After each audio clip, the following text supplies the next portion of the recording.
أعوذ بالله السميع العليم من الشيطان الرجيم بسم الله الرحمن الرحيم رب اشرح لي صدري ويسر لي أمري وأحلل عقدة من لساني يفقهوا قولي أما بعد السلام عليكم ورحمة الله تعالى وبركاته.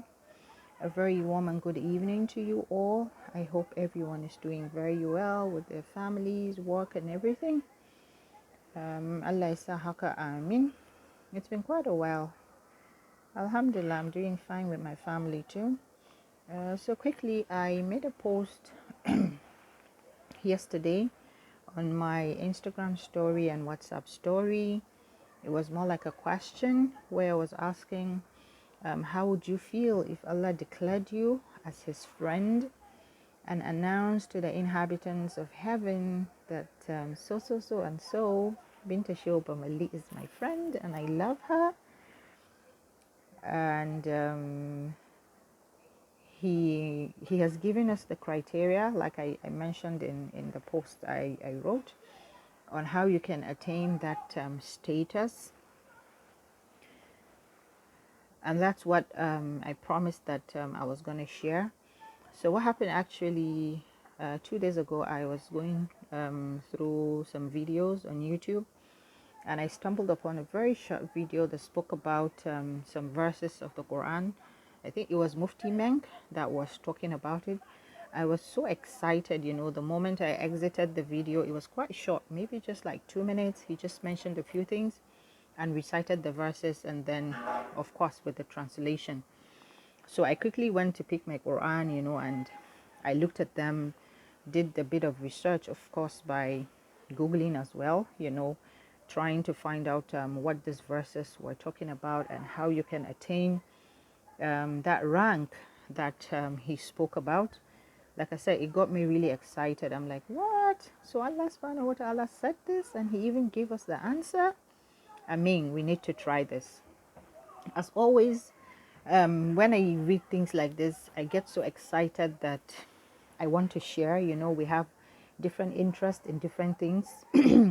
I am by no means a malama, ni ba malama, but not even close. And if you take 100%, probably a 0.1 student, because I don't know anything. But as always, I get motivated because the Prophet ﷺ said, you should share no matter how little, no matter what you know, even if it's alif, tell someone else. The person takes it, you also get a reward from sharing that. And like I said, we have different interests. Things like this really excites me. And the first person I shared with was my husband. I called him. I'm like, what? Have you heard this? Surah Al-Yunus, verse kaza de kaza, and see what Allah is talking about. And I was trying to do some explanation, and he was looking at me like, really? I'm like, yeah, really. Okay, kafin mu kwanta, I will read it and explain it to you in the G, and then we look at it together. So that was why I made that post. And certainly akwai mutane da suka sani, there are people that know about it, because there are so many people da suke da ilimi. Akwai hafizai sun haddace Qur'ani hadda ma'ana. I haven't gotten there yet, but sannan hankali muna fata mu ma Allah ya bamu iko. But like I said, there's certain germs that you just hear and you can't just hide it. You just want to share it with the whole world. You want to share it with anyone who cares to listen. Like I said, one day ya riga ya sani, falillahi alhamd, fa ni'ma. Wanda bai sani ba kuma, just like me, perhaps when you hear this, it will excite you as well. So I'll be reading the English version daga tablet din today's, which na bude anan, and then akwai wani Qur'anin mahaifiyata, tarjama ne, I think aka ce tarjama ma'anonin alkur'ani mai girma zuwa ga harshen Hausa. It's completely in Hausa, babu larabci a ciki. Qur'ani ne amma an fassara shi just into Hausa. So I'll be reading the English version from here, then I'll be reading the Arabic text and English version from here, then I'll read the Hausa. So quickly, it's Surah Al-Yunus, verse 62 to 64, where in the Allah subhanahu wa ta'ala, so I'll read and then we'll take the meaning and a bit of bayani. So أعوذ بالله من الشيطان الرجيم بسم الله الرحمن الرحيم ألا إن أولياء الله لا خوف عليهم ولا هم يحزنون الذين آمنوا وكانوا يتقون لهم البشرى في الحياة الدنيا وفي الآخرة لا تبديل لكلمات الله ذلك هو الفوز العظيم. Now, so these are the 3 verses.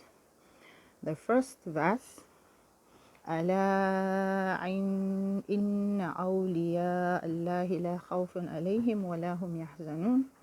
The meaning, behold, the awliya, friends of Allah, no fear shall come upon them, nor shall they grieve. Now the 63, Allazina amanu wa kanu yattaqun. Who are they? This is where Allah is talking about them. They are those who believe and have taqwa, which is faith around Allah. And the 64, lahumul bushra fil hayati dunya wa fil akhirah.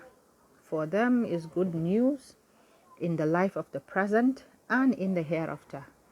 لا تبديل لكلمات الله ذلك هو الفوز العظيم. No change can there be in the words of Allah.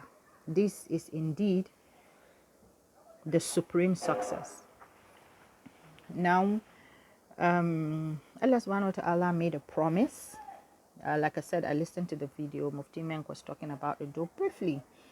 This is a promise from Allah subhanahu wa ta'ala that to his friends in the life of this dunya and in the life of akhirah, then no fear shall come upon them. They shall have no fear of anything, of course, except of Allah subhanahu wa ta'ala, and they shall not grieve.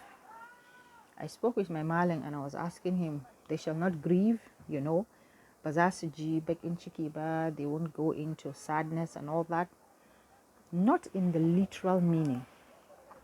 Abubuwa za su faru da kai, you know, you're going to lose loved ones, za ka yi asara, probably a maka sata, maybe this kidnapping, maybe, you know, cuta, maybe munafurci, maybe sharri, maybe aurenka ya mutu, perhaps wani ya kulla maka, you know, these things will happen. But if you are a friend of Allah subhanahu wa ta'ala, what qualifies you to be his friend? Believe in him. Imani, that's number 1. So you have to be Muslim. Saboda wanda ba musulmi bane ba shi da imani. See the distinction. Allah bai ce sai ka zama mumini ba. There's a difference between musulmi da mumini. Now, iman and taqwa. So that means imani da tsoron Allah. They are the 2 things that